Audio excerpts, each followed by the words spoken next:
significantly on translations, the multiple acts of crossing boundaries, mediums, and meanings. Aware of the need for a careful scrutiny of these issues from the vantage point of the HSS, the theme for this conference, that is, Humanities and Social Sciences in Transition, Perspectives, Exchanges, and Translation, vocally speaks for twofold focus that the conference espouses. That is, while it holds space for scholars of HSS to examine the concept of transition, these explorations will help us comprehend the transitory potential of HSS itself as a discipline.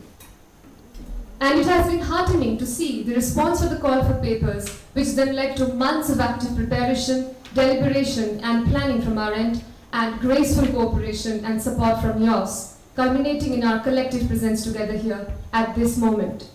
In the aftermath of a global pandemic, which still is almost always absent present, and what all it snatched away from us, we would not like to take this moment for granted. And on behalf of the Department of HSS, IIT Guwahati, I, Sneha Roy, wish you all a very warm welcome to the 8th Graduate Research Meet of Humanities and Social Sciences, IIT Guwahati. We hope that in your successfully transitioning from graduate students into seasoned academics, this conference plays, if not significant, at least a tiny role in translating your academic goals and curiosities into concrete realities and clearer visions, and your academic peers into worthwhile connections. With these words, I would now like to request Professor Sukanya Sharma Ma'am, Head of the Department of Humanities and Social Sciences, IIT Guwahati, to address the gathering. Ma'am.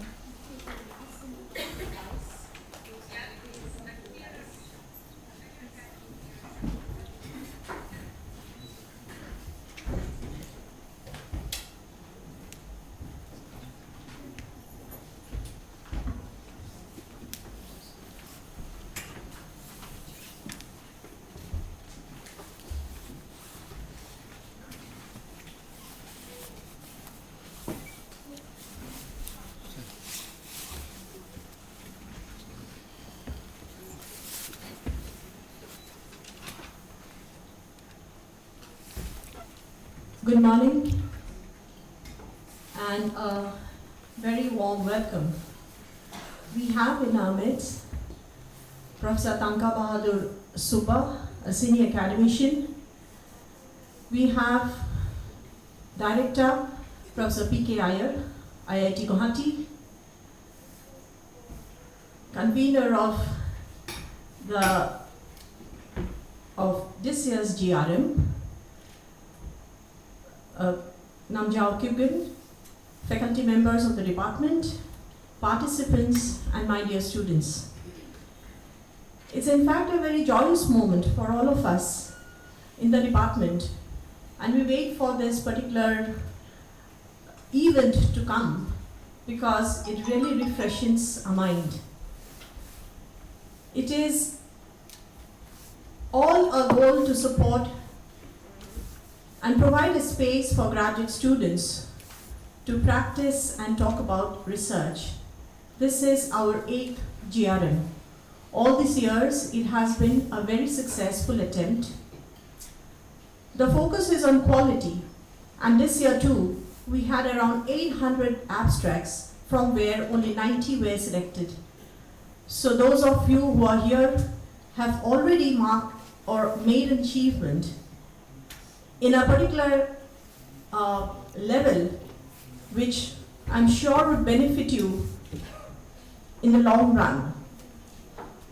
For every academician or a graduate student, conferences is a major activity, and it is commonly accepted that attending a conference is a great way to be exposed to the latest studies and ideas from your field.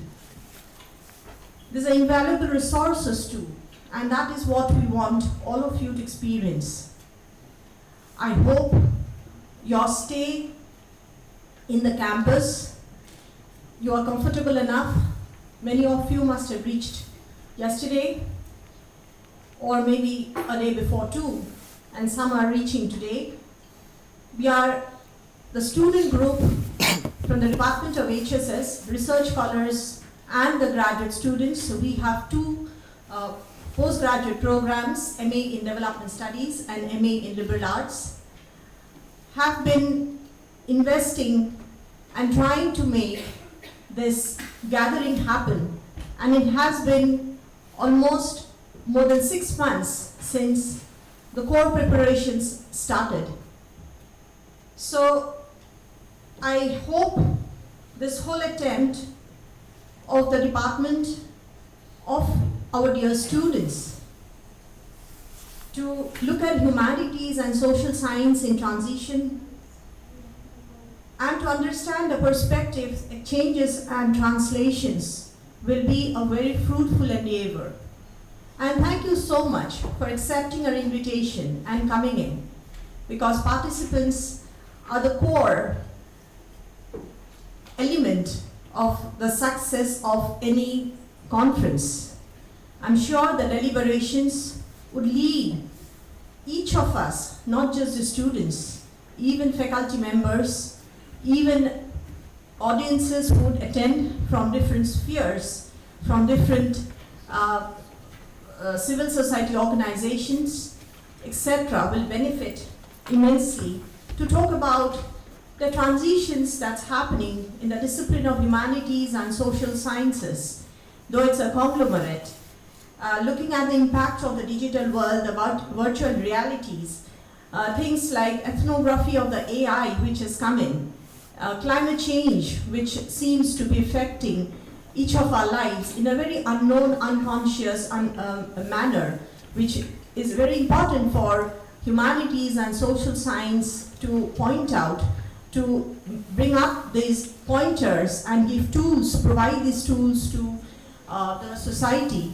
to cope up with this magnanimous changes that's coming in to the world today. Once again, a warm welcome to all of you, and I wish you a very successful stay in the campus and also a very successful conference. All of you, I'm sure, will do very good, your papers will be fantastic, excellent, and it will open up a new journey, a new world for all of you. Thank you.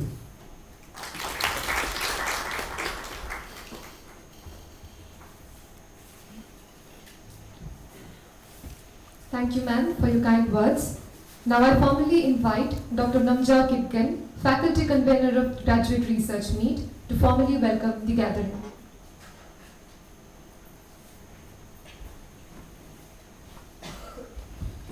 A very warm welcome to everyone. I think there's a little bit confusion in the order of the program, so which I was supposed to give a welcome speech earlier than the welcome address. So many of what I am supposed to say has been covered by our HOD. So nonetheless, I would like to welcome Professor Iyer, the Director of IITG, and more importantly, Professor T.B. Suba, who is the keynote address, who have kindly consented to be part of this program within a short notice, and coming all the way. And then though Babdogra of Siliguri is not so far from here, he has been stranded for 4 hours in the airport, so it's quite a long journey for him though yesterday. So we really appreciate him for being in the midst of us. So as pointed by our HOD, we had received a number of abstracts, that is around about 830. So out of that we had shortlisted, received 120 full papers, and finally we have some close to hundreds who are being part of this conference. So as highlighted, this particular graduate research meet is a purely student managed conferences, which has been doing rounds for quite a number of years now, and we are here in the 8th edition.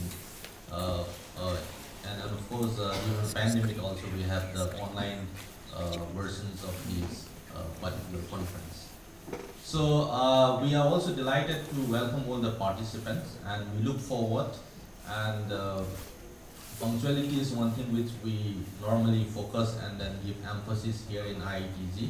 So I do look forward you all to be on time and then attend your sessions on time, because we start at dot of the time.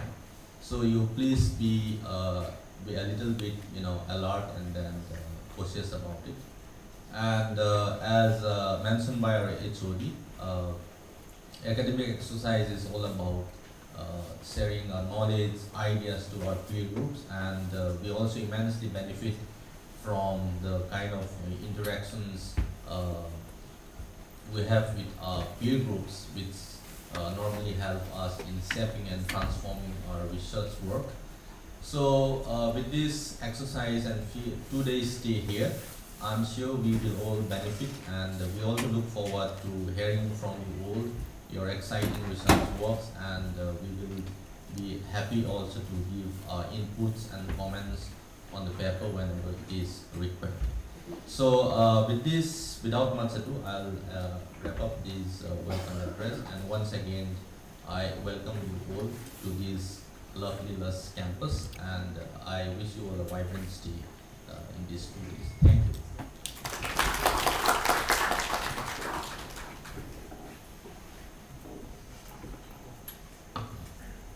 Thank you so much, sir. We have also been graced by the presence of the director of the institute, that is IIT Guwahati, Professor P.K. Iyer, sir. I would now like to request sir to address the gathering.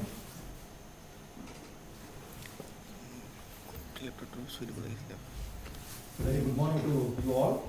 I join my colleagues, Professor Kanya and Dr. P.K. to welcome you all to IIT Guwahati.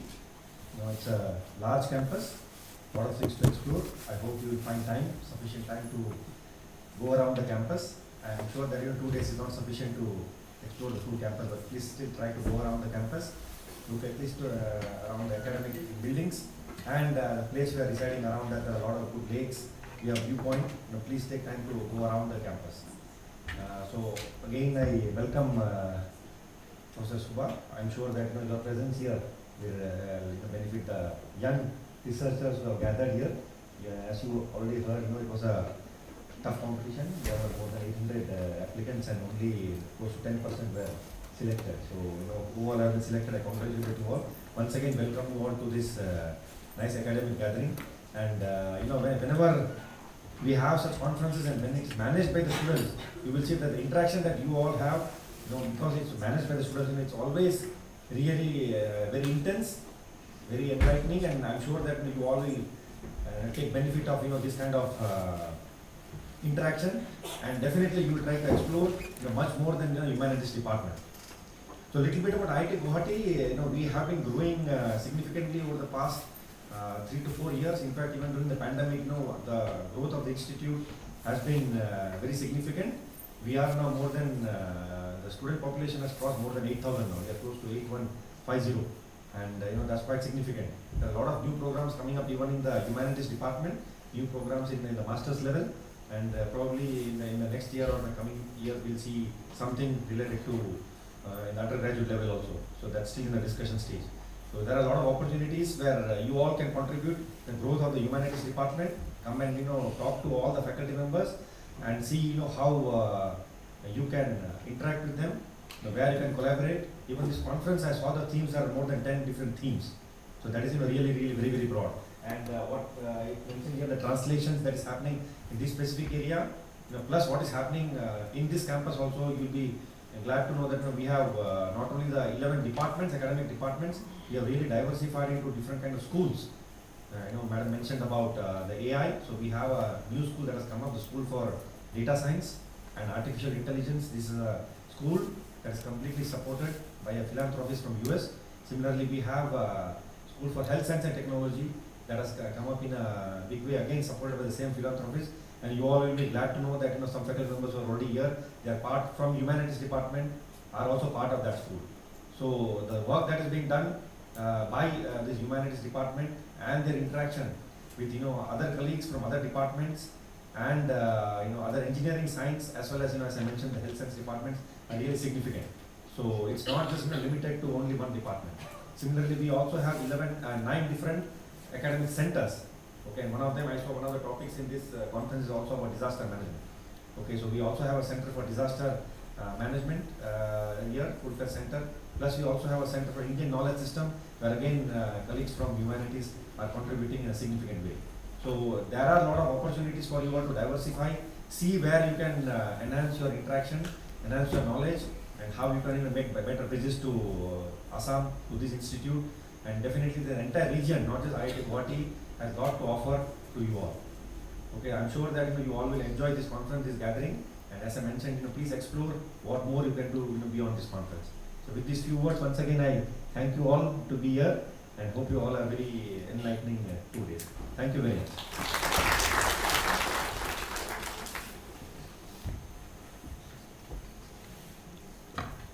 Thank you so much, sir, for your rousing words. The keynote address of a conference sets important intellectual precedents, rousing latent curiosities and channeling them in the right direction. And for delivering this very important address, we are privileged to have amongst us an eminent academic, Professor Tanka B. Subba, as the keynote speaker of this graduate research meet. Sir has very kindly agreed to grace us with his presence for the conference. Professor Tanka B. Subba retired as a professor from the Department of Anthropology, Northeastern Hill University, Shillong, India in April 2022. Earlier, from 2012 to 2017, Sir served as the second Vice Chancellor of Sikkim University.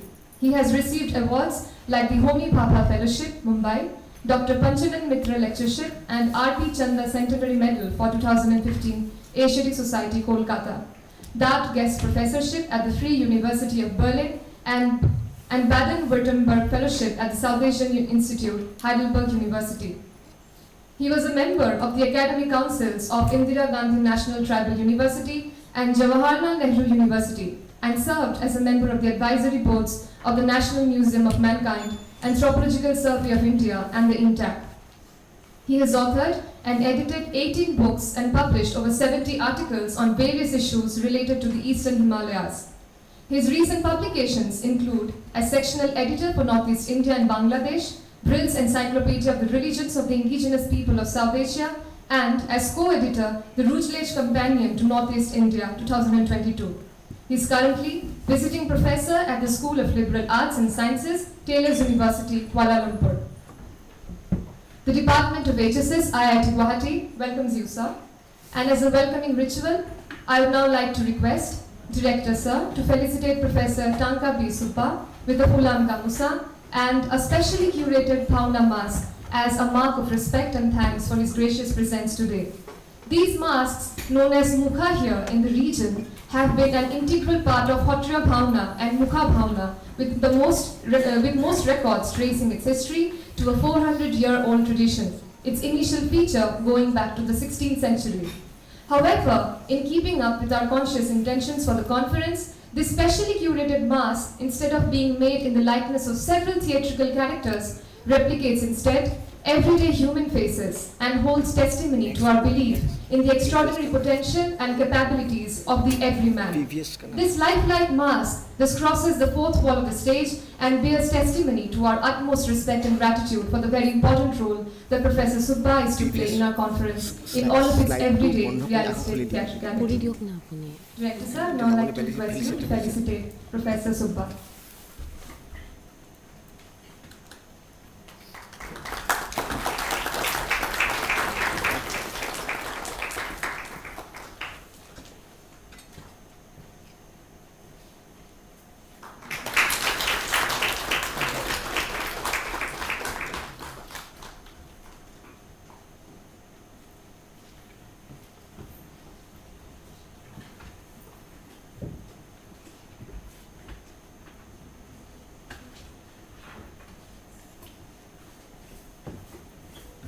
Thank you. Before moving on to the most awaited keynote address by Professor Subba, I would now like to call upon M.T. Kuriakos, the convener of the 8th Graduate Research Meet, to deliver the vote of thanks for this inaugural session. The sweetness of triumph tends to obscure other flavors. However, it is in going back and reflecting upon the paths we have trodden to reach here, in deciphering each flavor it encompasses, the real meaning of success becomes apparent. For us, this is indeed a moment of jubilation and triumph. Months of tireless and dedicated preparations have borne fruit, and we are successfully concluding the inaugural session of the 8th Graduate Research Meet. Yet, looking back and looking at the people in front of me, I wonder what this moment encompasses. Whom shall we thank for this moment? The sender of that first appreciation who found the colors in our posters magnificent and gave us all the encouragement that could sustain us till here?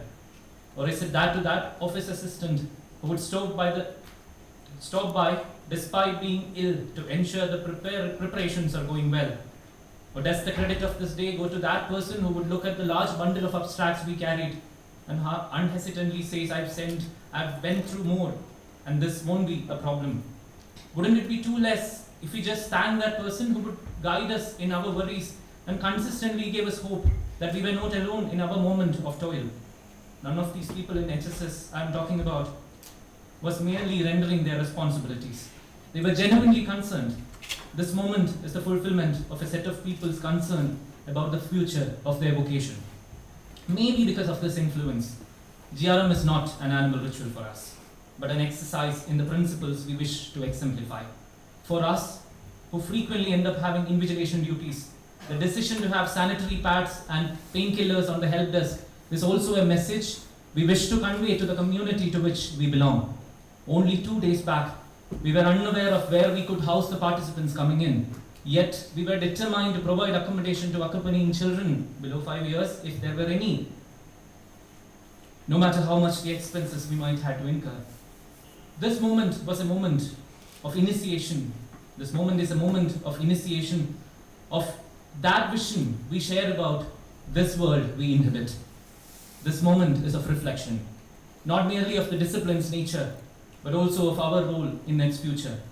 You might have witnessed multiple failures in our organizational practices, but we can guarantee without fail that the same limitations cannot be ascribed to the ethical practices we have tried to follow or the quality of the academic discussions we wish to provide.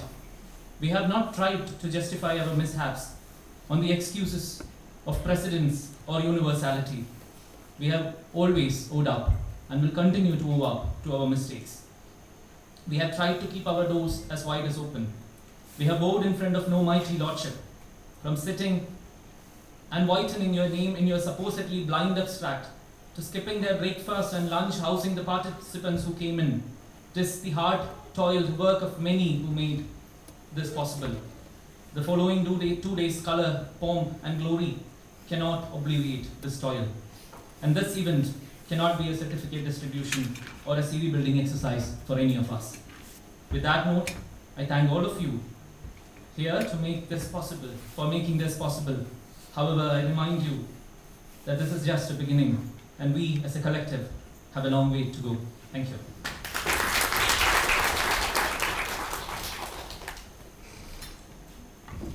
Thank you, Kuriakos, for your heartwarming words. As we now move on to the keynote address, I would like to request all dignitaries, leaving Professor Subba, to take their respective seats downstage.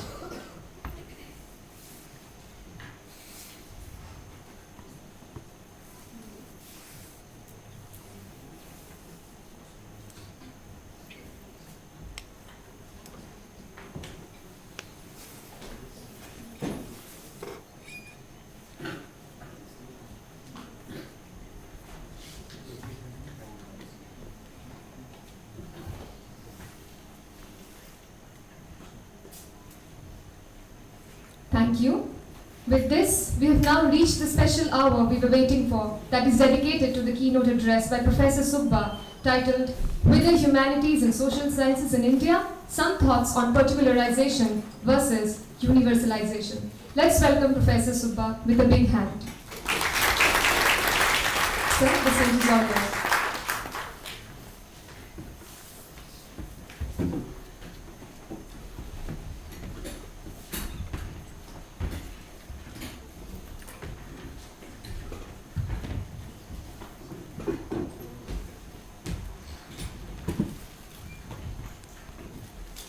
Good morning, everybody. The faculty members of IIT Guwahati, the students of IIT Guwahati, the participants from different institutions of the country who have been chosen and who have come here to participate, to share their wisdom and experiences. I thank IIT Guwahati for inviting me over to deliver this keynote this morning through Dr. Kipgan and the students who are involved in this program. I thank IIT Guwahati particularly for giving me the opportunity to be here for the first time in my life. Though I was living a little away from here, about 130 kilometers away from here, for more than 30 years, but I never made it to this place. I think I had one or two invitations in the past, but somehow I couldn't make it. So I'm really glad that I'm here this morning, and also I arrived last evening and I saw a bit of campus, and it's really great place. Though it's pretty quiet, coming from a noisy city like Siliguri, this place is really quiet. I can hear almost every insect making some sound. So what I'm going to speak here is more based on my personal experience rather than a reading on the topic that I've chosen to speak on. I had very little time to read actually when the invitation came on the eve of the Christmas and the New Year, and I had so many family, friends, and friends from abroad visiting my place. So I was busy hosting people and driving them around to some of the small homestays around Siliguri. So I didn't really have the time to read, except one or two books, reports that I had with me readily available. I really didn't Google any source for that matter. So it's going to be not very complicated, I guess, but all depends on how well exposed you are. So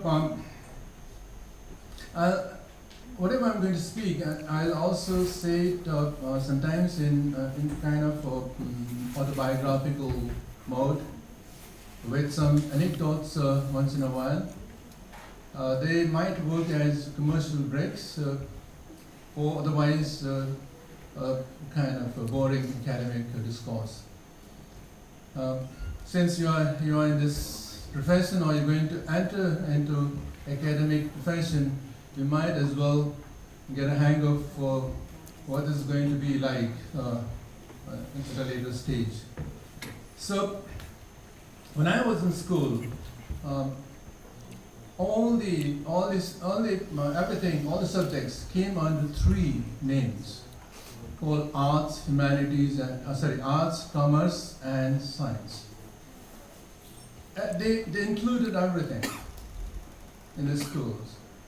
And when I came to college, that was way back in 1970s, the two things happened. The word arts vanished, and it was replaced by humanities and social sciences. And the word subject, which I was familiar with, got replaced by the word discipline.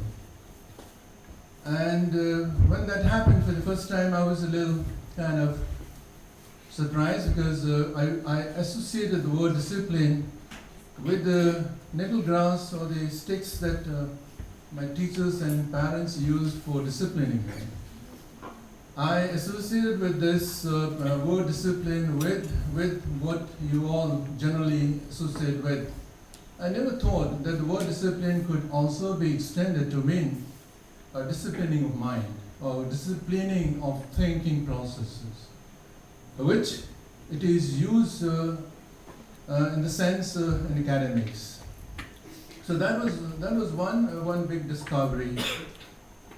What happened when I started kind of graduating from subject to discipline?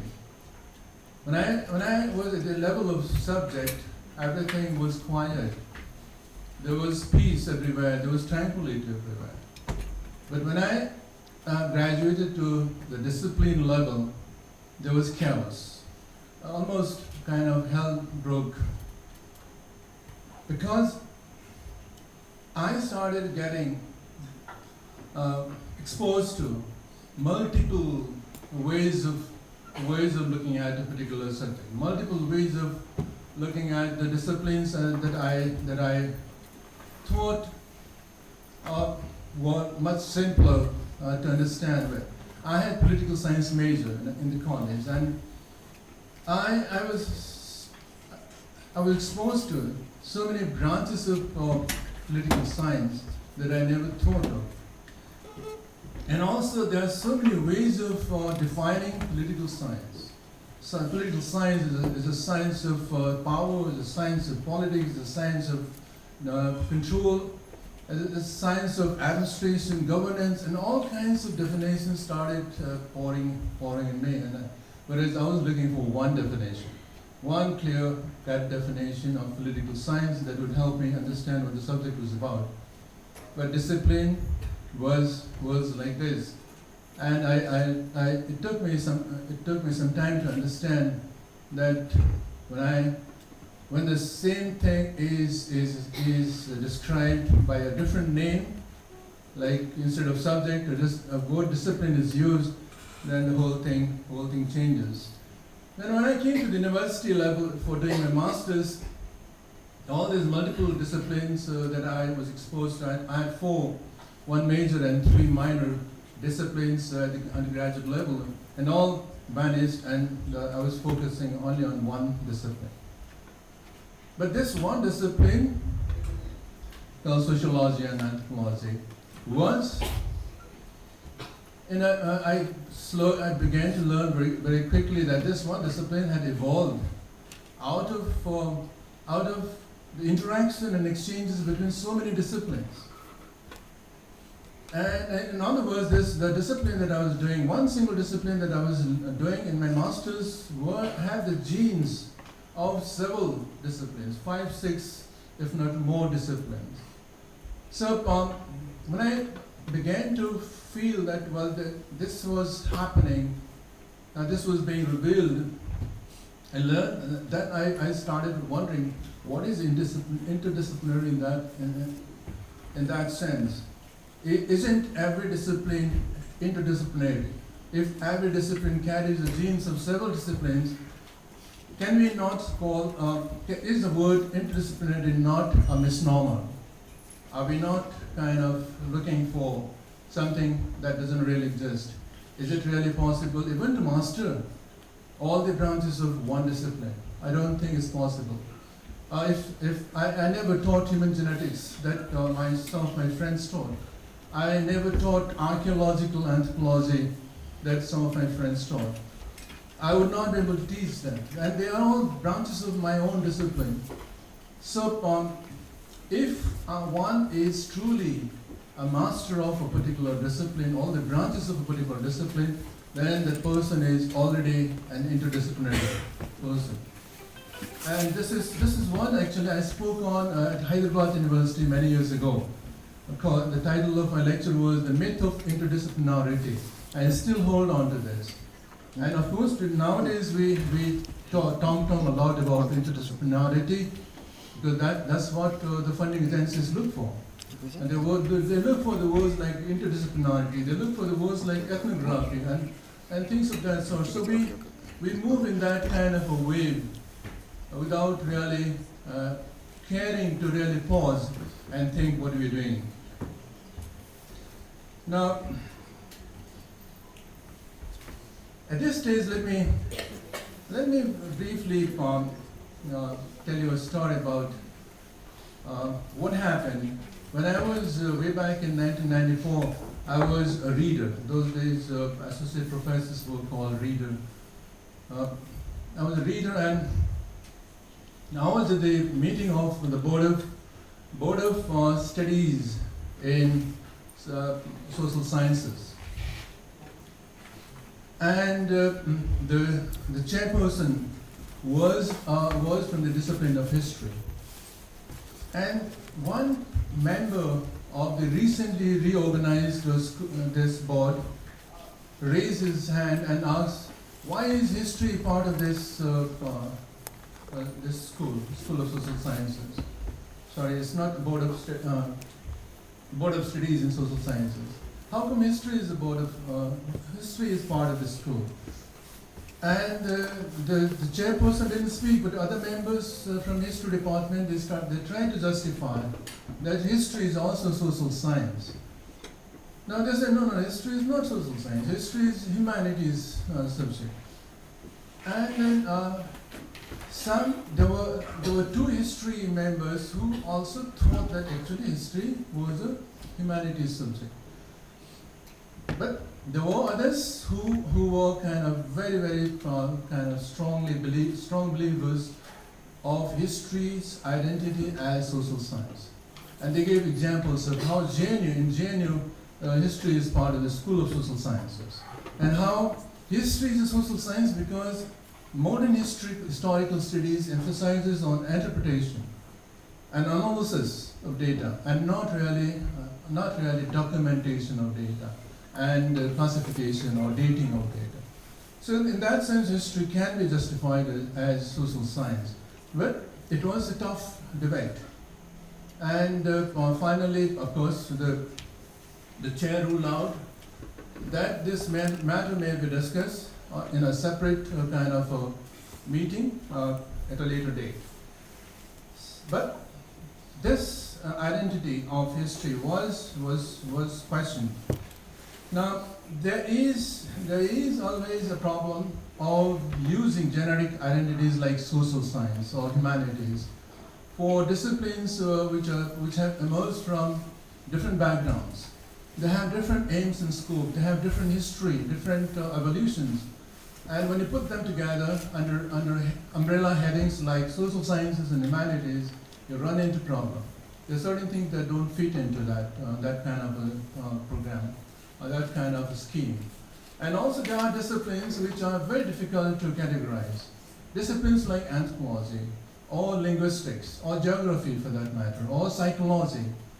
These are kind of like the mud lion in Singapore, half lion, half human. These are like half science, half humanities, half not even social science for that matter. So we have actually disciplines which have evolved in such a manner that it's very difficult to put them under humanities or social sciences, or for that matter natural sciences, or for that matter life sciences, whatever broad overarching terminologies that you want to use become kind of a misfit. But what happens? Why do we continue to do that? That's because we suffer from what is called grass is green syndrome. You know what is grass is green syndrome? Grass is always not green. Actually, grass is also yellow, grass is also red, grass is also white. But we have been told since the time of our birth that grass is green. So we see only the green part of the grass, and we believe that to be true. So this is called grass is green syndrome, and it's because of that we continue to do what we do. Now, what is a subject? And what is discipline? Let me again go back to that, because most of you are students. Faculty members, pardon me for being maybe oversimplistic sometimes. Subject is nothing but a body of knowledge. Okay, and discipline is a way of looking at, ways of looking at that body of knowledge. Discipline involves when you talk about discipline of history for that matter, it includes the ideologies of the people who are looking at history. It looks at the theoretical underpinnings of the people who are looking at the discipline of history. So the theories, theoretical underpinnings, the ideologies, etc., all the cultural backgrounds of the people who are historians, but who are looking at their subject, all these things have become paramount, and not just history as a body of knowledge. And that's why history as a subject is benign. Okay, it is harmless. It's as harmless as any plant. But the discipline, history as a discipline is potent. It's potent with danger. It can be turned and twisted into dangerous dimensions or directions, as you might have seen in the country from time to time. So history as a discipline can be therefore very, very dangerous.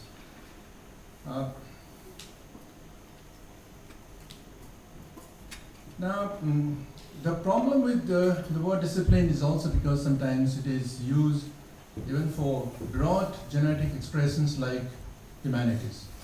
We call the discipline of humanities, call the discipline of social sciences, and this is where there are sometimes problems. Now, let me give you some examples of how social sciences are understood. The point of doing this is that social sciences do not mean the same thing, do not mean the same subjects across our country. I'll give you some selected examples. It's not a country-wise kind of survey-based data, but I'll give you some examples and show you how we have understood the word social sciences differently. In IIT Guwahati, of course, they're put together. Humanities and social sciences are put together. And the list includes, for IIT Guwahati, I picked it from the flyer: archaeology, development studies, economics, English, geography, history, linguistics, philosophy, political science, psychology, and sociology. Now, if I ask a student which of these are humanities and which of these are social sciences, and also ask them to explain why are these humanities and why are those social sciences, I'm sure many students will fumble. And not just students, but even senior faculty members may fumble actually, particularly to justify why a particular discipline is social science and not humanities. This is for instance, somebody may ask, how is development studies a discipline? In what sense is it a discipline? In what sense is it same as history or sociology? Now, these are things that can also be asked. Now, Delhi School of Social Sciences has the following subjects: sociology, political science, economics, East Asian studies, journalism, African studies, adult and continuing education, geography, social work, and history.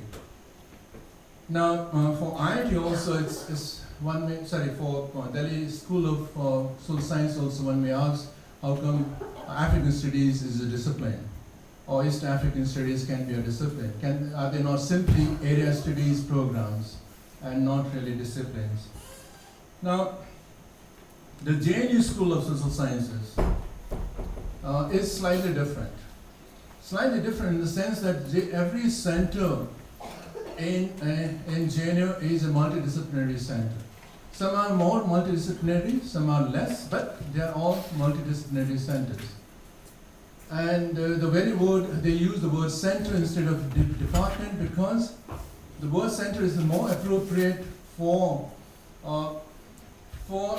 describing departments which are interdisciplinary or multidisciplinary.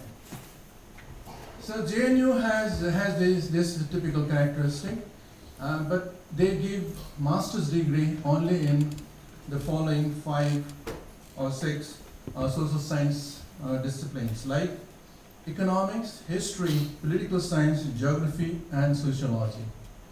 There are multiple centers, but these are the only disciplines in which master's degree is given by GNU. Some of you are from GNU, perhaps you know it. At NEHU, where I taught for more than 3 decades, the School of Social Sciences include history, political science, law, sociology, and cultural and creative studies. Now, you must have noticed that at NEHU, the subject called economics is not included. Economics is very often considered as the king of social sciences, and it's not included. Whereas the subject called creative and cultural studies, which is a humanities subject, purely humanities subject, is included in the School of Social Sciences. So look at the arbitrariness in which the words social sciences or the expression social sciences have been included. At Sikkim University, where I was there briefly, as I was introduced about, the social sciences school include economics, history, international relations, law, sociology, political science, and peace and conflict studies and management. Now, these examples, I gave you some examples, and these examples very clearly show. The list shows that social sciences, this expression social sciences, are not used uniformly across, even, I gave you examples of mostly central universities, which are more strongly kind of guided by certain central rules and regulations, and yet the variation is used. Now, the question that I would like to ask at this moment is it important to make a distinction between humanities and social sciences? Are they not really interpenetrating? Are they not kind of influencing each other? Now, do we need to make a distinction between humanities and social sciences? Now, at IIT Guwahati and in all IITs in India, they don't make a distinction clearly in terms of departmental allocations. They all put together as Department of HSS, so Humanities and Social Sciences. Now this is this can be explained perhaps with the fact that departments of humanities and social sciences were established, they were appended to IITs with a specific purpose. And the purpose was to humanize the engineering students, to make them socially, culturally more sensitive human beings. Otherwise, they would when they graduate as engineers or engineers, some of them become zombies, and they don't really think that they live in society. They don't think that they have to deal with human beings on daily basis when they start their career. Now, that was the purpose for which HSS departments were appended to IITs, if I'm not completely wrong. Now, even if you don't accept the distinction between humanities and social sciences, let me give you what they are understood to be. Humanities let me explain first humanities. Humanities deal with spiritual needs, experiences, and expressions of human beings. As human beings, we have spiritual needs. Spiritual needs means needs regarding purpose, regarding why we are doing this. Why have we come here to attend this program? And what is the value of it? Spiritual needs means not something to do with OC and or some kind of spiritualism that is how it's understood. But spiritual means is talking about the purpose in life, or talking about the values in life, talking about your abstract needs sometimes, and the need to, for instance, smile at your friend when you meet your friend. When you greet a friend, if you greet a friend without smile, then it's not really greet, right? And when you meet a friend, you're expected to hug or shake hands, etc. These are all, nobody says what you have to do, but you do these things. And if somebody helps you, then you kind of express your gratitude. You say thanks and in your own ways. You may not use the word thanks, but you may express thanks in your own different ways. And there are culturally different ways of saying thank you, saying good morning, or greeting one another. Some of you perhaps who are from anthropology background would know that how different ways people can greet, how different ways people can thank, etc., etc. And people can thank without saying a word as well, or without any symbolism. They can do that. And some people like to express their feelings in poems, in poetry. Some people like to express their feelings, thoughts, etc. Through painting, through sculpture, there are so many artistic ways, musical ways of expressing yourself. These are very important to human beings. In fact, they're as important as building a house. They're as important as having an air conditioner in a hot place. Or understanding climate change. So understanding climate change, I'm not saying it's less important, but understanding human emotions, human values, human thoughts is as important as perhaps understanding climate change. And that's why humanities are important. And humanities deals with such spiritual needs of human beings. And therefore humanities are supposed to be subjective. They are supposed to be, their method is supposed to be historical and descriptive. They are supposed to be methodologically different from the social sciences. Humanities, they use creative expressions, some symbolic expressions, metaphorical expressions, and there's a huge emphasis on how you write, or how you say things, how you express yourselves, because expression is a very important part of humanities. Social sciences, on the other hand, is about social needs and experiences and expressions. We live in society. We have to interact with other human beings. And this social need is not limited to human beings, but also extends to animal beings, and also birds, for that matter. To a large extent, birds, there are many birds which are highly social beings, in fact. It's only that we don't have time to observe them, time to understand their language, etc. So we, being humans, being social beings, we have social needs of interaction, social needs of communicating with one another, engaging with one another, and that's how we build social institutions like family, marriage, kinship, etc. These are the institutions that we have built in order to fulfill our social needs. And also our social needs could be social control, there could be, otherwise there will be social anomie, and that's why we create all these institutions. And social sciences are supposed to be scientific and based on observation or data. Social sciences are supposed to be objective type, unlike humanities. If humanities is subjective, social sciences are supposed to be objective. If humanities talk about specific individuals, specific human beings, one single human being, or they may talk about just one single tree. Social sciences talk about commonalities.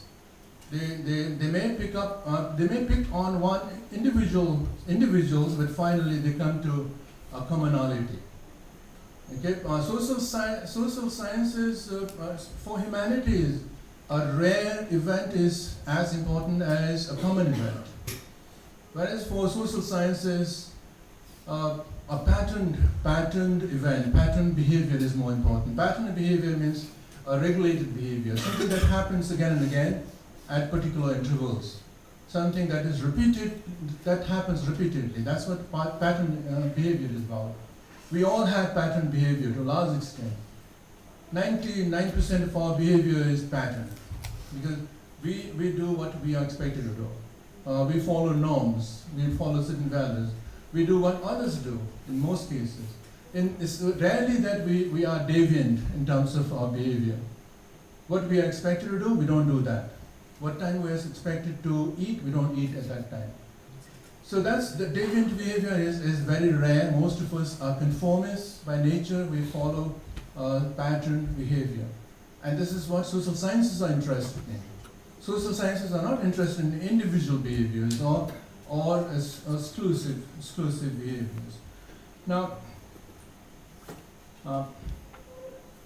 these differences that I have talked about between social sciences and humanities, are they really sacrosanct? Does every social science follow, or do every social scientist do what a social science is supposed to do? In reality, no. In reality, there is a lot of, first of all, interaction between humanities and social sciences. There's also a lot of sharing between the two. There are a lot of also commonalities have developed out of interaction with other disciplines. And these differences that we draw often between humanities and social sciences are differences that we have inherited with colonial legacy. These differences we have been taught to make these differences continuously by the colonial academic legacy that we have all inherited. And in reality, the boundaries are fragile, the boundaries are porous, the boundaries are arbitrary. Okay, whether it's the boundary between history and political science or boundaries between humanities and social sciences, these boundaries are, let me tell you, these are like our international boundaries between Nepal and India, or between India and Bangladesh. These boundaries exist, but human beings are cattle. Human beings, everything is crossing the boundaries every day. So similar boundaries exist, but we are very often told by our academic legacy, the colonial Western legacy, to respect those boundaries as much as we can. Now, about the main theme of my topic is actually about particularization versus universalization. When I'm talking about trains or transitions, these are the two different directions that social sciences and humanities can take. One is towards multiple directions, the other one is towards one direction.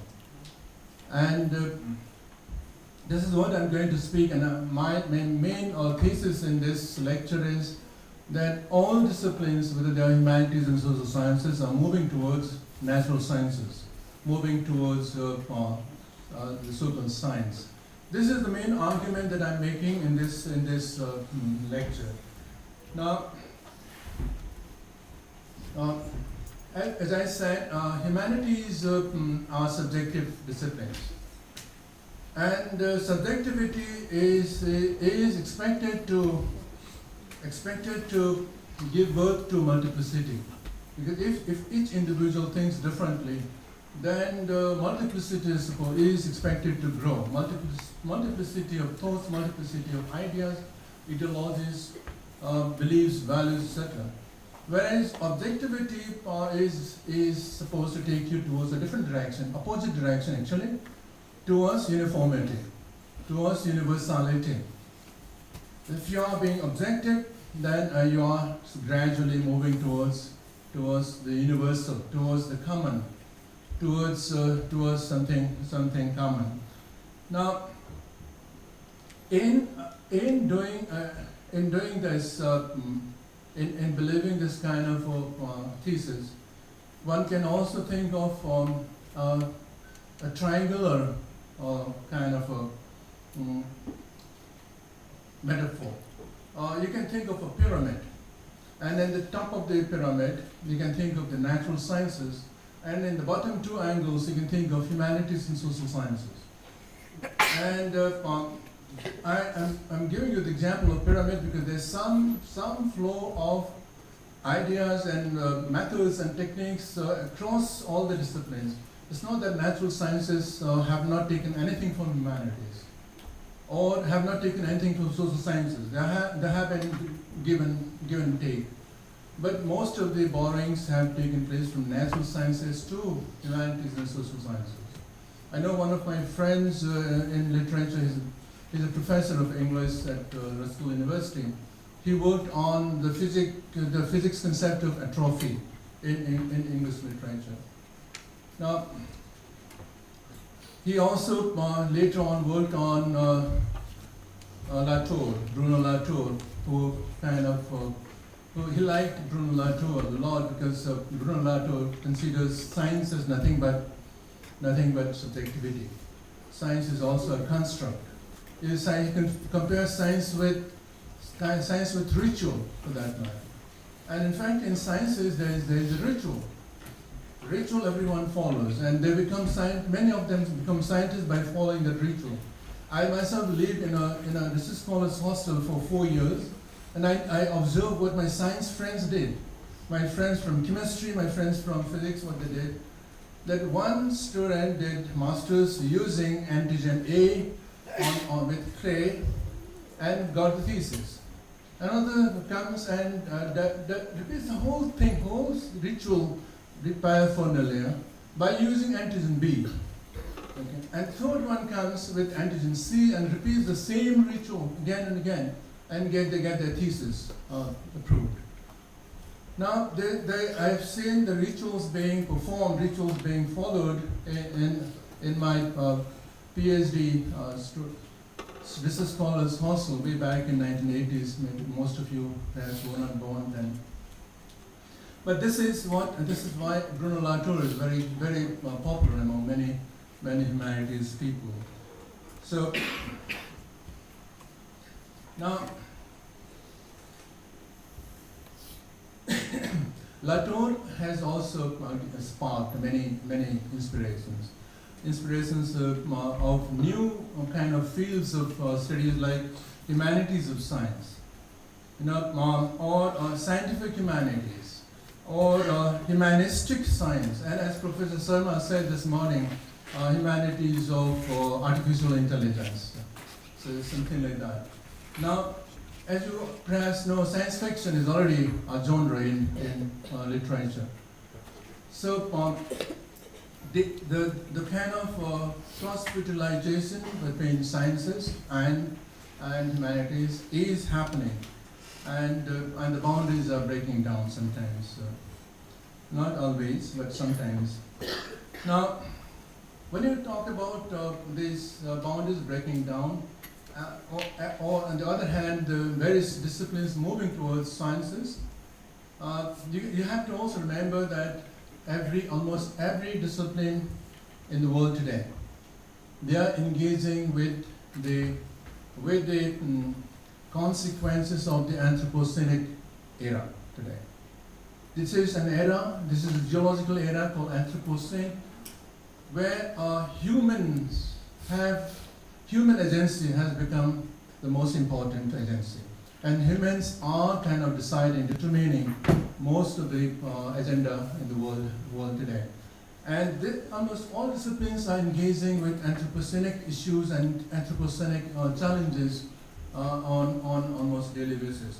If not disciplines as a whole, parts of the discipline are doing that today. Now, universalization is also taking place in the gradual acceptance of these nomenclatures like history. Nobody says that the word history is not right anymore. Nobody says that the word political science is not correct. Okay, and some people did question how the only scientific thing, science thing in political science is the word political science. But nowadays nobody talks about the correctness of the word political science, or for that matter, geography or linguistics, all these disciplinary kind of nomenclatures, or transdisciplinary nomenclatures like humanities and social sciences. Nobody really questions the appropriateness, correctness or incorrectness about these nomenclatures. We have all accepted this as given, as God-given, right? So that's why this is also one example of how universalization is taking place. Now, I also would like to speak briefly on the process of universalization, but before that, I would like to give you an example, another anecdote, so that you get an idea about how this universalization is also sometimes coercive. Okay, sometimes how this works coercive in a coercive manner. I'd like to give you that example. And I brought this small book because the author, the person I'm going to talk about is author of this book called, the name of the book is These Hills Call Home. Okay, and the author is Professor Temsula, a Padma Shri awardee. She expired sometimes late last year, and she wrote several books, but These Hills Call Home is just one of them. And I had this book because she had given me a complimentary copy. Now, Professor Temsula Ao was chairing one meeting of the Board of Studies in English. It was not a school board of humanities, but a Board of Studies in English. And I was a member there, so that's how I'm narrating this story. And after the formalities were done about the date of extension of PhD submission or PhD registration, etc., all the formalities were over. She started then talking, she started the discussions on the PhD proposals that were submitted for registration in her department. And when the submissions presentations were made, there were two social scientists, because all these boards have been made multidisciplinary by a kind of instruction from the UGC.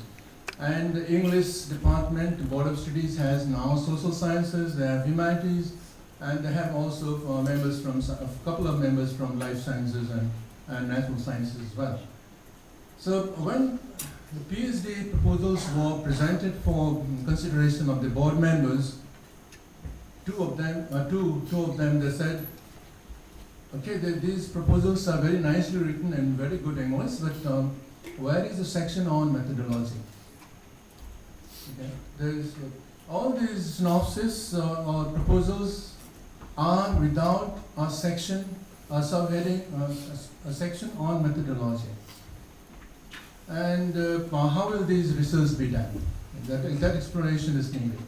And Mrs. Ao, she tries in her own kind of way explain that in English literature we don't need a section on methodology.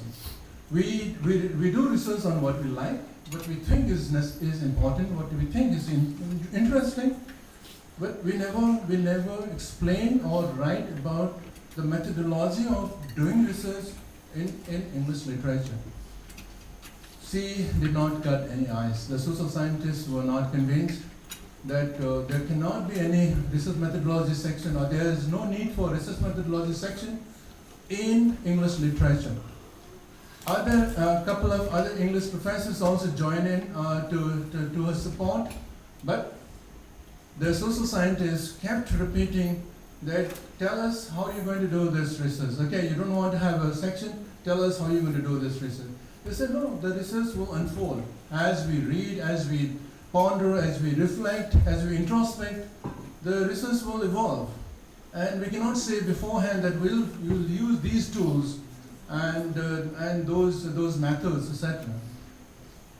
It went on and on and on. There was chaos for a while, and finally she succumbed to this pressure from social scientists that a section on research methodology has to be part of a research proposal.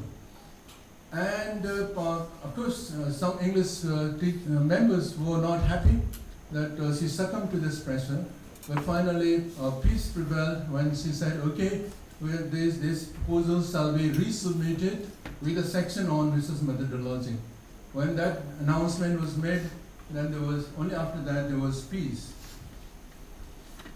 So I remember this incident, and this story of Professor Temsola chairing the Board of Studies meeting of English department gave me a couple of pointers. One is that multidisciplinary, this kind of academic bodies like Board of Studies or school boards, they are not necessarily places for fertilization of ideas, because people do not want to listen to others' views. People want others to listen to them, but they do not want to listen to others. So there are no fertilization of ideas takes place usually. Secondly, there are some people in universities or maybe also in IITs who think that only their way of doing research is right, and the way others are doing is all wrong. Okay, so that kind of a pride. I mean, pride is not a bad thing, but that kind of thinking is very often seen in these boards of studies meetings or school board meetings, and many of the students may not even be knowing what's happening and how their teachers are defending their PhD proposals in some cases. The third is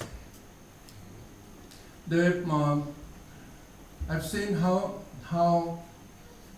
intolerant we are usually about what others have to say.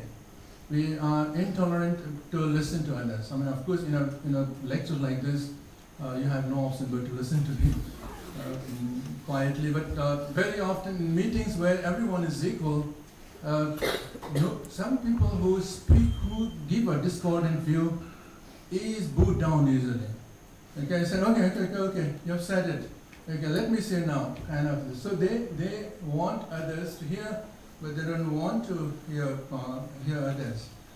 And most importantly, I found that some kind of a power game takes place in these kind of board meetings. Some kind of domination, subordination, that kind of a situation develops. And there are some people who are vocal, some people who are well informed. They tend to dominate those who are a little quiet type. They may be more wise, more knowledgeable, but some of them are quiet type. They don't really speak much.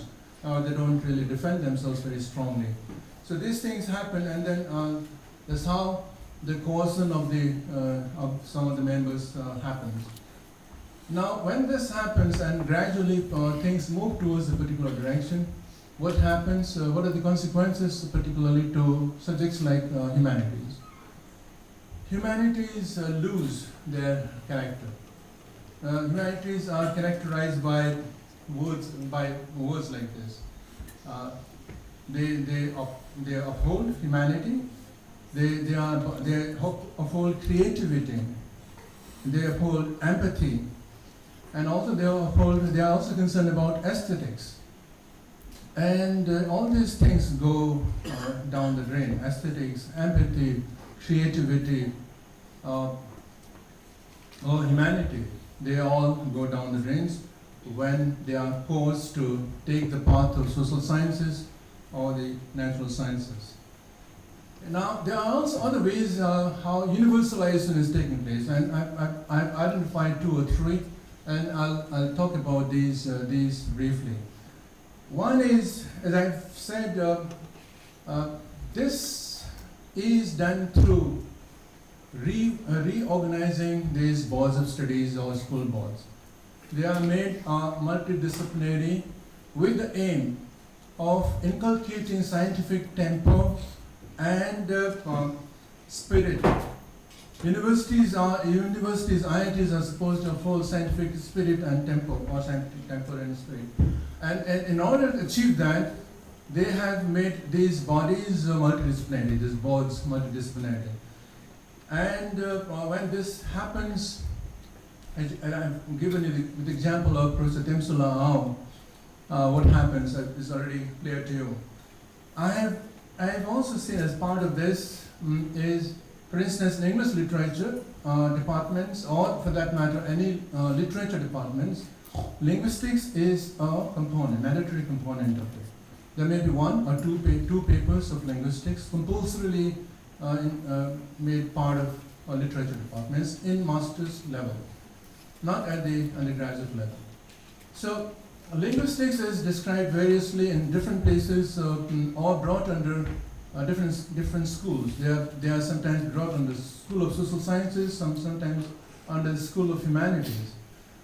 But linguistics, if you have some idea about linguistics, linguistics is like mathematical science.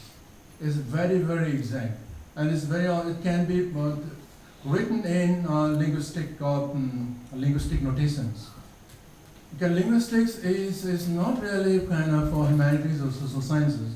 It's like a mathematical science, and also particularly a branch of linguistics called syntax it follows highly abstract mathematical principles, and as a result, when linguistics is made part of literature departments or literature part of English or other literature, I wonder why this is done, because students read linguistics papers for a semester or two and then they forget about it. It's too complex to remember what is morpheme, what is phoneme, what is syntax, what is glossing, all these are too complicated for them, and they don't need this anymore after passing those papers.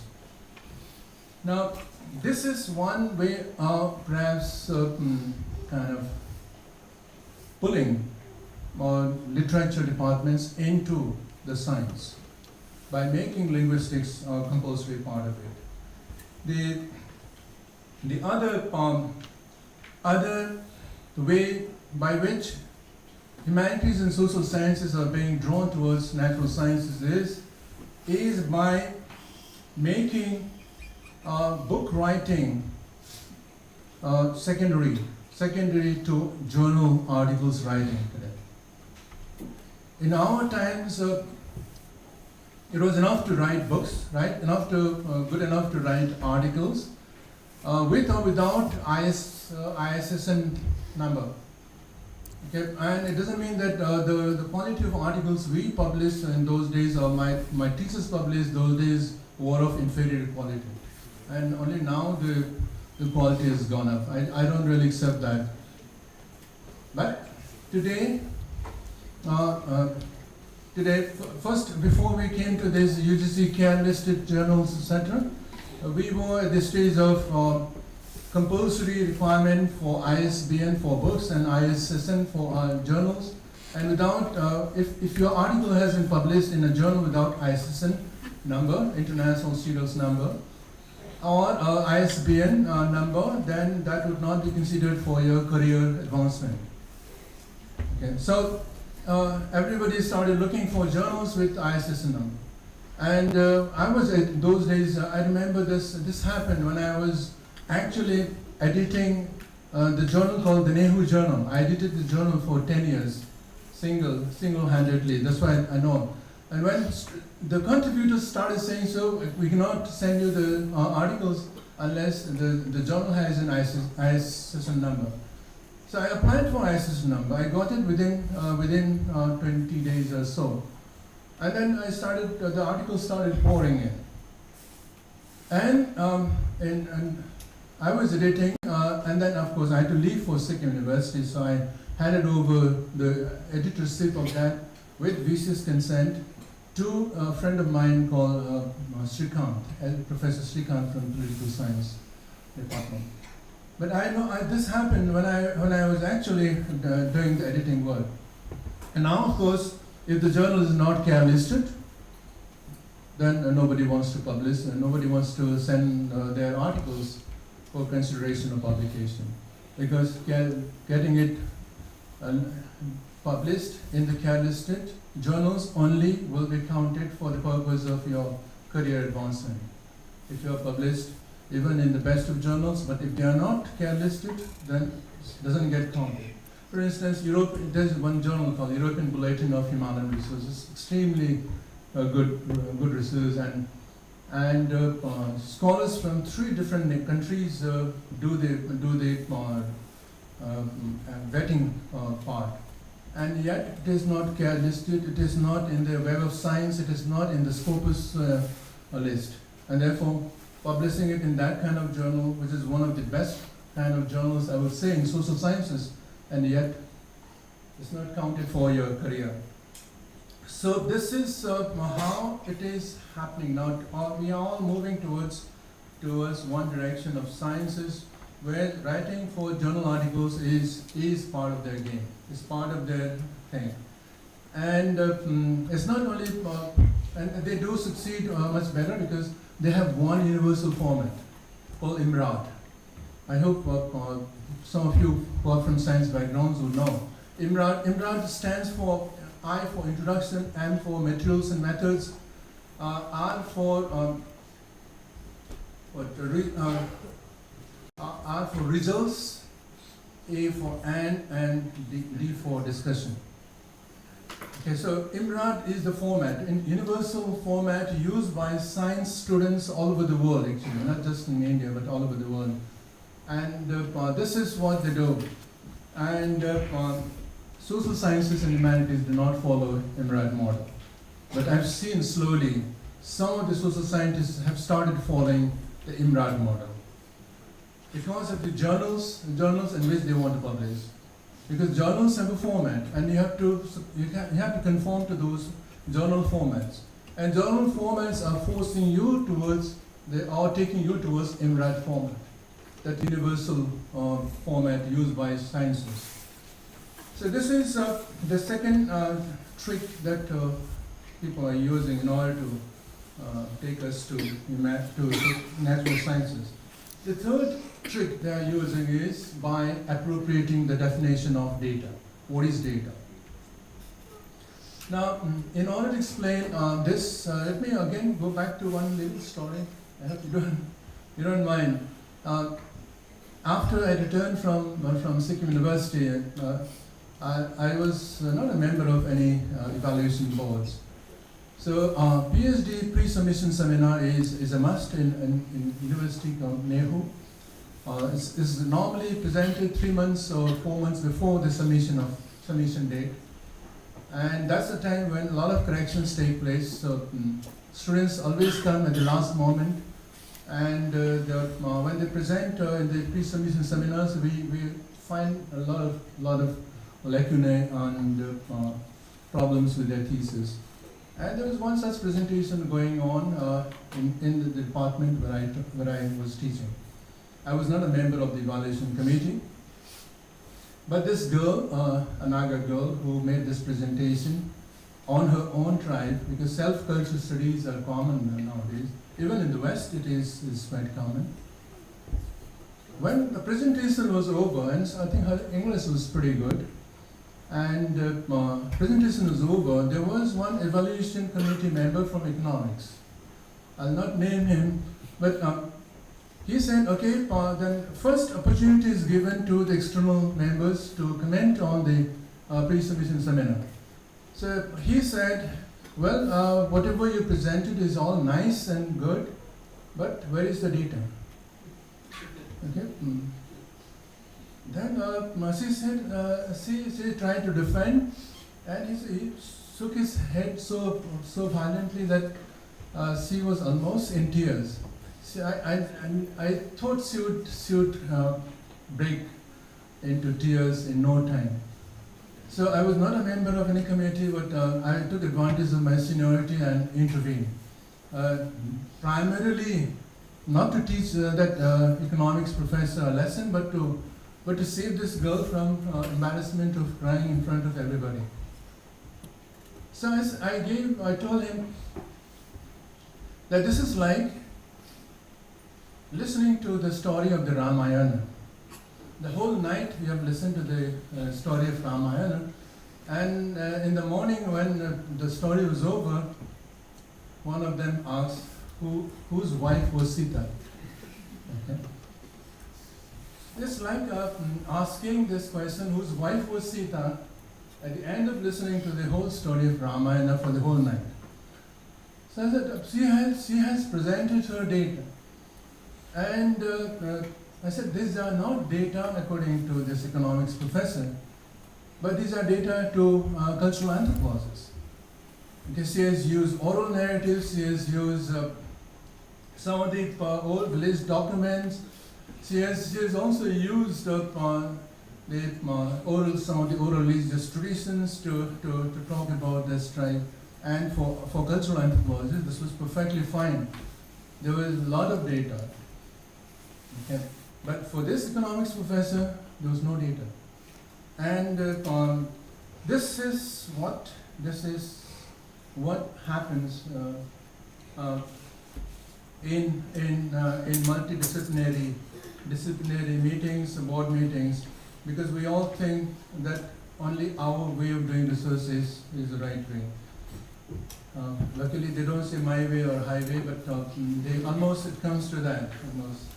And also, the scientific developments in terms of developing softwares like SPSS, many of you may be knowing, or ANOVA, which is also becoming universally very popular among social science scholars. These are also tools of facilitating the movement of social sciences towards natural sciences. Because they kind of, no matter whether your data are wrong or not, whether your data are fabricated or not, but once the data are fed into the computer, they give you exact picture of the trend, the exact picture of the differences, or the variance, or any such statistical picture that you like to draw. So these are really things that are happening. Now, whether because of these developments in social sciences and humanities, whether our understanding of society has improved or not is something that is questionable. Okay, whether we have been able to reveal the truth, because ultimate aim of any research is to reveal the truth, to catch hold of the truth. Have you been able to do this by following the footsteps of natural sciences?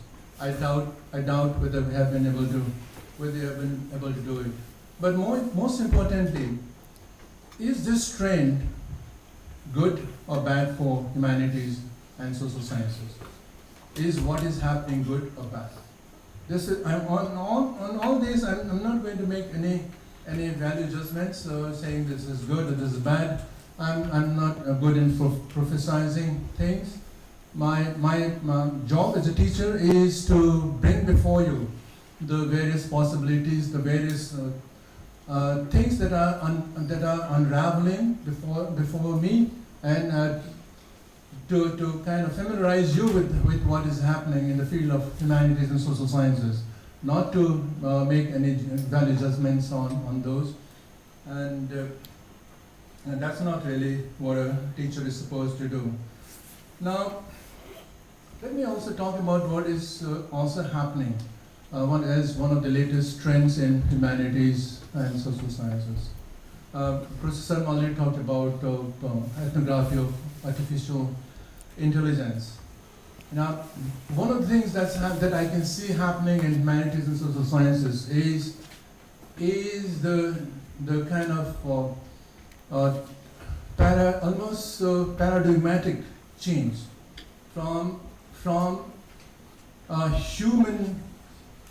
human-based human-based studies, or human societies-based studies, human ethics, human interest-based studies, to human and other than human, or human and more than human beings interaction. Okay, how humans and other than humans or more than humans, plants, the spirits, the animals, how they are co-agents. Okay, how they are kind of co-agencies of change. How they are co-deciders of things in the world today, to some extent. Maybe the human part is more dominant, but but how we are ignoring the other than human. We don't they don't use the word non-human, but other than human or more than human is the expression they use. And this is this huge interest in this co-agency of humans and other humans in the most recent academic literature in humanities and social sciences, in my view. And I can give you the example of two books mainly. One is the title of the book is, let me read out. Title of the book is Entangled Lives. The title itself shows that it's not as simple as human lives. Human, Animal, Plant Histories of Eastern Himalayan Triangle. Have anyone come across this book? Title of the book is Entangled Lives, Human, Animal, Plant Histories of the Eastern Himalayan Triangle. Yeah? Good. So this is authored by a major historian called Joy Patel and a Dutch historian called Willem van Sandel. Willem van Sandel is world renowned for his contribution to this concept called Jomia, and how the entire hill tribal societies of Northeast and farther east societies, particularly the hill societies, how he kind of theorizes with this concept of Jomia. So Willem van Sandel has worked mostly on the hill areas of Bangladesh, but his contribution, theoretical contribution, is pretty well known. So these two have written this book, and this is about basically how this is about plant histories and plant geographies, actually. But this is the other book that, and this book is published published last year only by Cambridge University Press. The other book which has brought to the fore discussions in humanities and social sciences, more in humanities than in social sciences, on concepts like, on new areas of research like multi-species ethnography, earth anthropology, gender and glaciology, social geology, animal ontologies, vitalist volcanology. Volcanology is no longer only the kind of natural thing, but also it's a political thing. So vitalist volcanology is about the political understanding of volcanic eruptions. Political seismology, and political seismology and plant philosophy. These are just some of the new areas that have emerged in humanities and social sciences. And the name of the book in which these are discussed is called Storying, not S-T-O-R-I, but S-T-O-R-Y. Storying, storing multiple climes. Climes is about climates. Storing multipolar climes of the Himalaya, Andes, and Arctic. The subtitle is Anthropocene, Climate, and Shape-Shifting Watery Life Worlds.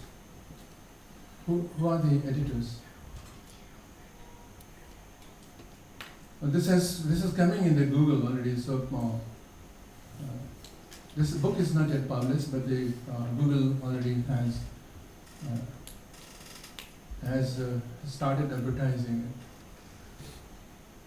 This is edited by one of the most highly quoted, a scholar with one of the highest H-index, most widely quoted, one of the most widely quoted authors in the world, but of Chinese origin, called Dan Samuel Yu. Dan Samuel Yu. He is one of the most leading social scientists in the world today.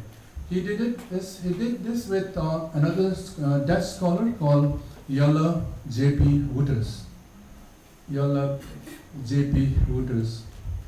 The book is forthcoming. This will come out this year.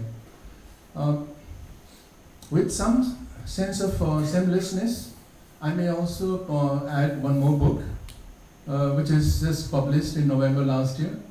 I'm saying with some sense of seamlessness or embarrassment, because I'm one of the editors of this book, called The Routledge Companion to Northeast India. Some of you might have seen. I did this with a student, a PhD student of mine. Yellow Wootus was a student of mine in both MA and PhD. And we did it together. We have 81 chapters in this book,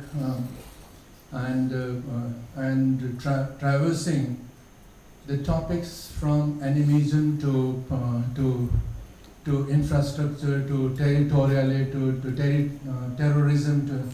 It includes almost every important topic that's relevant for Northeast India, including one on Brahmaputra by one of the faculty members of IIT Guwahati called Archaeology Psychia.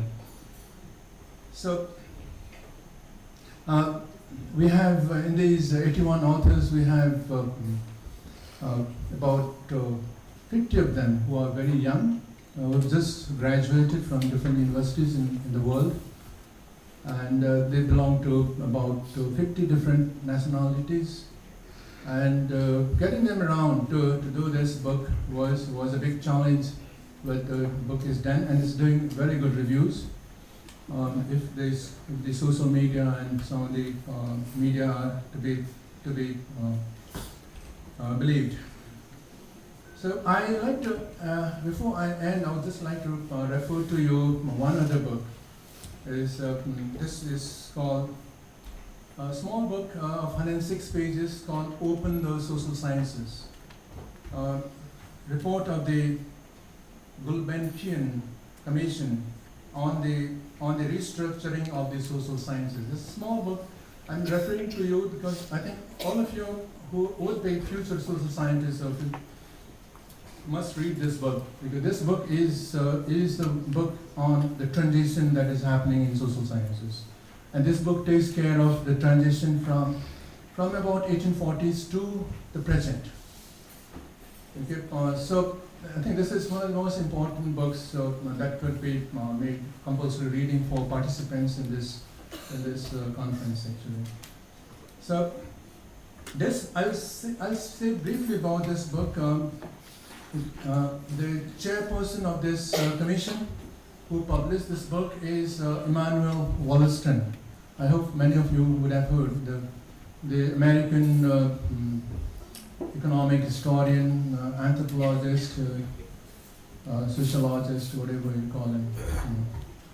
He is known for his theory called world systems theory, and those who are doing development studies have to go through his contribution of world systems theory. And there are 10 members of this commission, out of which 3 of them are from humanities, subjects like English, philosophy, etc. And therefore, though the book is about social sciences, I'm sure humanities is embedded in it. So I would really kind of like to encourage you all to read this book. Something I liked about this book is how this book is kind of is really transparent about certain challenges that social sciences are facing. One is research crunch.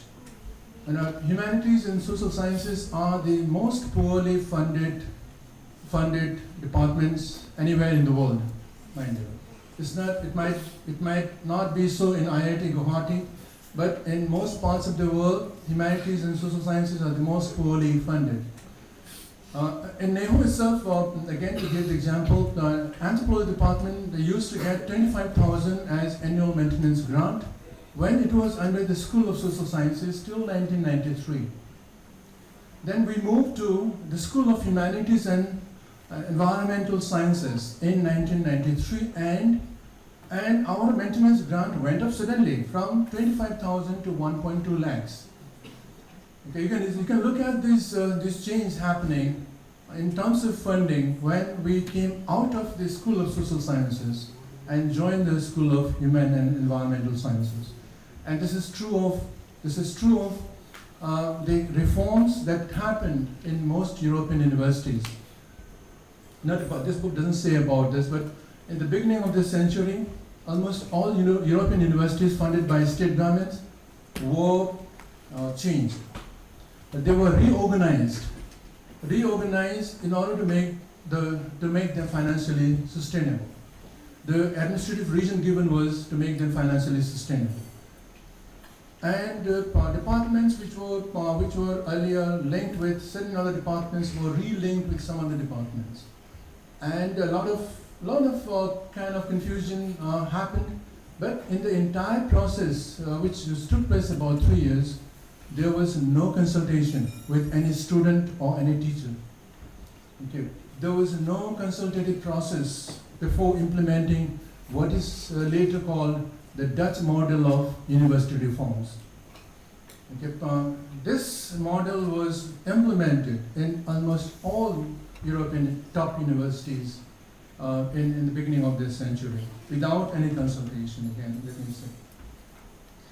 Now, just to kind of end this presentation, I have a paper now. I can go on. Okay, now, this, if I can go on, I'd like to add that this report talks about how the people of like-minded social sciences and humanities and natural sciences are coming together to work on certain common themes like climate change.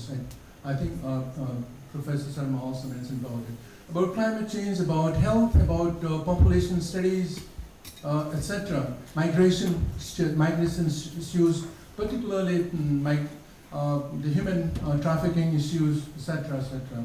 All these are happening in the world. New groups are forming, which is something really great, and also some natural scientists are also joining.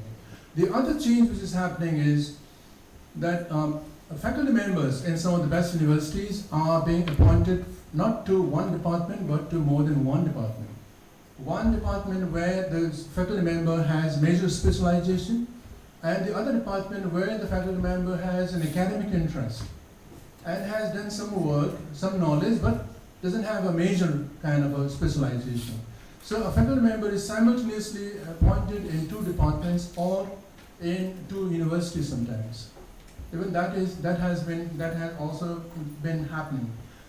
And also appointing faculty members from disciplines completely different, but kind of cognate disciplines. Like the anthropology department of Columbia University has had Partha Chatterjee. Many of you may have heard of Professor Partha Chatterjee, one of the leading political theorists in the world today. Not just in India, but one of the foremost political theorists in the world. Partha Chatterjee taught almost for 20 years in the Department of Anthropology. He was appointed in the Department of Anthropology of Columbia University. And like him, there are 8 other historians teaching in that department. Some historians, some geographers, some environmental experts teaching there. So this kind of experimentation, multidisciplinary experimentations are also going on in JNU. In JNU, every center has people with multiple disciplinary specializations. The only thing is we don't know what is happening to the mental level or kind of psychological satisfaction of the junior partners. In some departments, there's just one person belonging to another discipline, and how that person is feeling in the department where everybody else is from the major discipline, we don't know. So the satisfaction level, the mental satisfaction level of the junior partners in these multidisciplinary departments is an issue that needs to be explored, and we don't know about it yet. So the final thing is about this quote that I have chosen to read before you. Quote, and this quote is from this Gulbenkian Commission report. And this might be useful for you. I've chosen this only this morning because I came to know yesterday that it's mainly for students. So what seems to be called for in this report is less an attempt to transform organizational frontiers than to amplify the organization of intellectual activity without attention to current disciplinary boundaries. To be historical is, after all, not the exclusive purview of persons called historians. It is an obligation of all social scientists. In short, we do not believe that there are monopolies of wisdom, nor zones of knowledge reserved to persons with particular university degrees only, unquote. So thank you for your patient hearing. I once again thank Dr. Kipgen and the other, the students in particular who I didn't know that were the true hosts of this event. I thank every one of them for listening to me and for inviting me to this event. Thank you.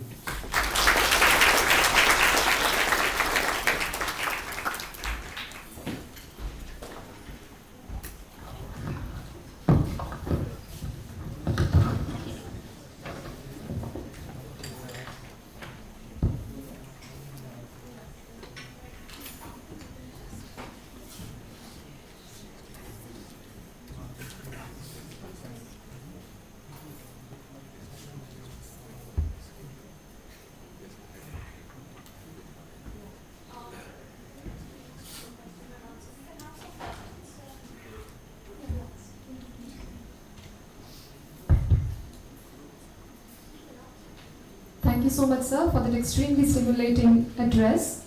I would now like to open the session for question and answers. Anybody who would like to ask questions are kindly requested to raise their hands so that the mic can be passed around.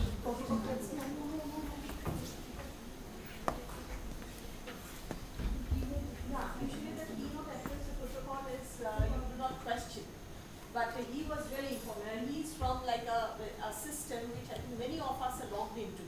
So you can take advice. Yeah. So there's a board of studies that he says, these are live examples. It's really like, you really know what's happening. As he said, how many students know how their poor teachers are defending their proposals in these boards. So I think that is what in fact our intention is, just to initiate interaction with Professor Subba, because he is a senior academician and who we've got this opportunity. That is all. It's not questions per se on the talk. And I don't take it as a breach of protocol or anything, no. As I think Madam rightly pointed out, keynotes are normally open to Q&A session, but I have no problem. By using the word advice. Yeah.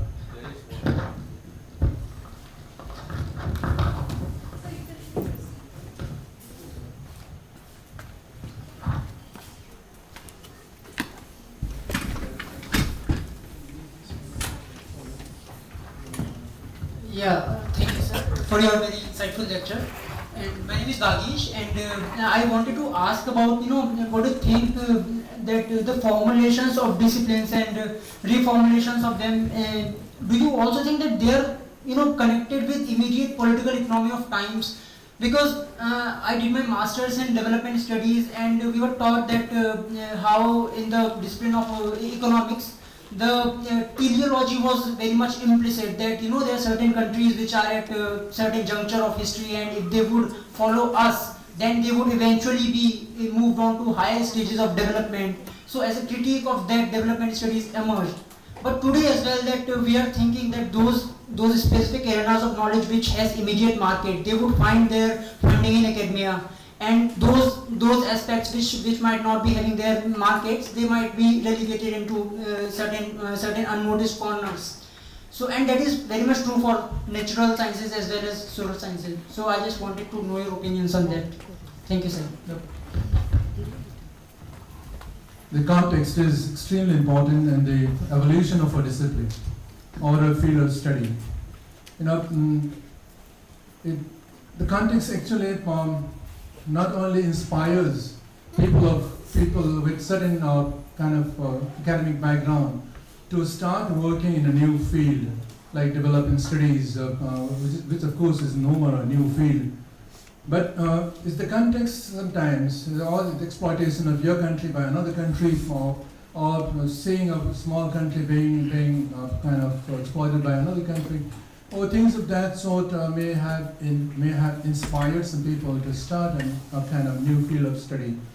And when the new field of study emerges, in fact, every discipline to begin with is just a field of study, small field of study. And then slowly what happens is that the concepts grow. You start using certain concepts in the beginning in a very haphazard and arbitrary manner, but slowly and slowly in more kind of standard manner. And when you start having these standard concepts, and also some of the theories start developing to explain the phenomenon that you want to study. So when these theories pile up and these concepts support these theories, and there are more and more studies done to provide empirical support to those theories, or to test those theories, or to counter those theories, they are kind of, in the meantime, but they grow up as a discipline over a period of time, provided they have these concepts, their own theories, their own methods. These three components are extremely important in making a field of study a discipline, and for graduating a field of study into a discipline. In many of these areas like African studies or development studies, these are somewhere in the evolution. In some way they are growing into a discipline, but they have not grown full-fledged into a full-fledged discipline. So in such evolutions, in the growth of these disciplines, contexts, local cultural context, local economic context, local political context are extremely important. I agree with you fully with that. Any more questions? Any advice? I think this is a kind of a more heterogeneous group of participants from different parts of the. This is not a class really, because I remember teaching at the IIM Joka campus. When I finished my class and asked any questions, 20-30 hands went up, and each time the class was over. But today I think they have just arrived, and some of them may not have slept properly last night. It was quite cold. I felt pretty cold actually last night, and maybe tired. Yes, please. So interesting. This last evening, I was watching a talk on quantum theory and political theory. Okay. They're talking about quadratic systems and how economics and politics is now being sought to be explained, and even some prescriptive things were also talked about by a Peale's metal mathematician. So this last thing you talked about how the natural sciences are, they're trying to get into this territory and trying to explain economics and political theory through such quadratic processes from quantum theory. So it's just an addendum to what you had said. Yeah, that's true. I mean, I think like in any discipline, in the sciences also, they got bored with certain things they have been used to doing, like labs. I know. In fact, in 2017, I had a very well-known Japanese scientist as my host in Kyoto University. Kyoto University is one of the highest ranking board. Whereas we associate science with lab.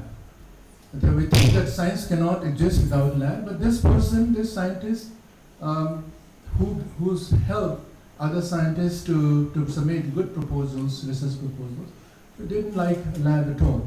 and he became a scientist, renowned scientist, without ever going back to lab after completing his master's in lab.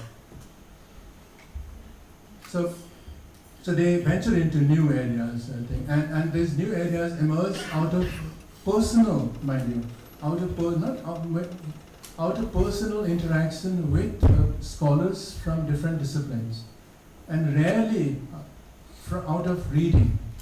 These things happen. New fields emerge in coffee tables, in pubs, over a glass of beer, or things of that sort, with friends, with like-minded friends. But I am rarely known of new fields emerging in libraries or out of reading. I know this student and there's one other person. They have recently done in a street in Amsterdam, and they were strangers to begin with, and they introduced one another. They started talking, and then when you have beer, then discussion becomes more animated than when you don't have anything like that. When you sit like this. So and then they finally came up with a book together, which is going to be groundbreaking. Let me tell you, as soon as the book comes out, this is still in the press. The book is called Subaltern 2.0. This is, and already persons like Gayatri Chakraborty, Spivak and all, they have already given huge endorsements for the book. And Ranjit Da is no more, but there are many other subaltern historians who have hugely endorsed that book. So that's what is also coming as something groundbreaking in social sciences very soon. Social sciences and humanities together, actually.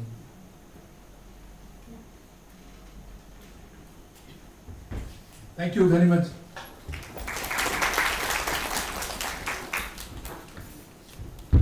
Thank you so much, sir. With this, we have come to the end of the keynote address session. The first set of sessions begins from 11:30 a.m. There has also been a slight change in schedule that needs to be brought to everyone's notice.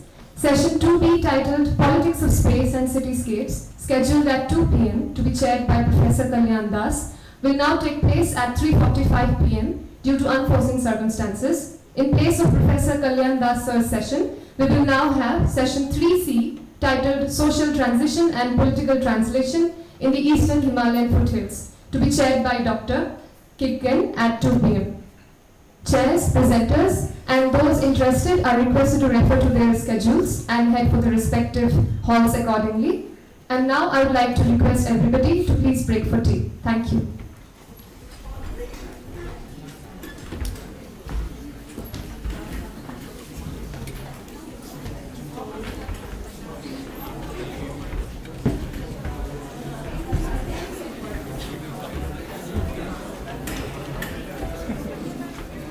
Please convene for your respective sessions after 10 minutes of tea break.